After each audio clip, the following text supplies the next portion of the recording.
রাজ্যে পালাবদলের পর সরকারি জায়গা জবরদখল হওয়াতে বুলডোজার চলল পূর্ব মেদিনীপুর জেলার ভগবানপুরে।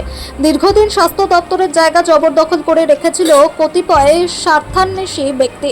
ভগবানপুর গ্রামীণ হাসপাতালে থাকা সমস্ত অবৈধ জবরদখল করে নির্মাণ ও হাসপাতালের পরিত্যক্ত বাড়ি বুলডোজার দিয়ে ভেঙে গুড়িয়ে দেওয়ার কাজ শুরু হলো। অবৈধ জবরদখল ও অবৈধ নির্মাণ ঘরবাড়ির পাশাপাশি হাসপাতালের দীর্ঘদিন ব্যবহার না হওয়া পুরনো সব বাড়ি ভেঙে ফেলা হলো। পরিষ্কার অভিযান শুরু হয়েছে বুধবার সকাল থেকে। স্বাস্থ্যমন্ত্রী শাশ্বত মুখোপাধ্যায়ের হাসপাতাল পরিদর্শনের ফল হাসপাতাল কর্তৃপক্ষকে এই জবরদখল হটিয়ে দেওয়ার নির্দেশ দেন। কারণ এই হাসপাতালের নতুন বিল্ডিং নির্মাণ হবে এবং শয্যা সংখ্যা বাড়ানো হবে। পাশাপাশি কর্মীদের আবাসন তৈরি করারও পরিকল্পনা করেছেন তিনি। সেই কারণে অনেকটাই জায়গার প্রয়োজন বলেই অবৈধ নির্মাণ এবং পরিত্যক্ত বাড়ি ভেঙে গুড়িয়ে দেওয়া হলো। এতে এলাকার সমস্ত মানুষ খুশি বলে জানা গেছে। এলাকাবাসীর দাবি, অবৈধভাবে নির্মাণ এবং জবরদখলের কারণে সন্ধ্যের পর এলাকার জুড়ে দুষ্কৃতীদের আঁকড়া জমে উঠত। দুষ্কৃতীদের আঁতুড়ঘর ভেঙে দেওয়াই এলাকাবাসীতে খুশি। কি হচ্ছে এখানে? কি হচ্ছে বলতে, হসপিটালের পরিত্যক্ত জায়গাগুলো ছিল, মন্ত্রী আসার পর থেকে দেখছি একটু ডেভেলপমেন্টের হচ্ছে। তো সেই হিসাবে পরিত্যক্ত যে বাড়িগুলো ছিল ওগুলো ভাঙা চলছে।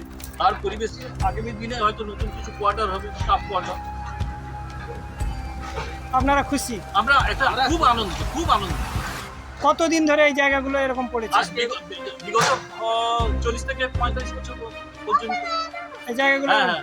আর সন্ধে হলে দুষ্কৃতীদের আড্ডাখানা হতো এখানটা।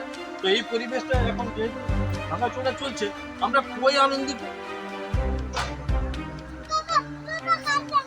মানে এখানে কতটা জায়গা এরকম?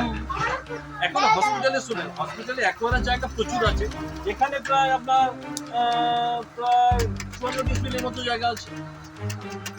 সেখানেই এখানে আছে, ওইখানে আছে, সামনাসামনি আছে, পেছন পাশে আছে হসপিটালে। এটা এই যে শুরু হয়েছে, এটা খুশি আপনারা? আমরা খুবই আনন্দ। কারণ নতুন সরকার, বিগত সরকার যা করছে, নতুন সরকার এসছে, তার পরিবেশে যে এই যে ডেভেলপমেন্ট চলছে, আমরা খুবই আনন্দ।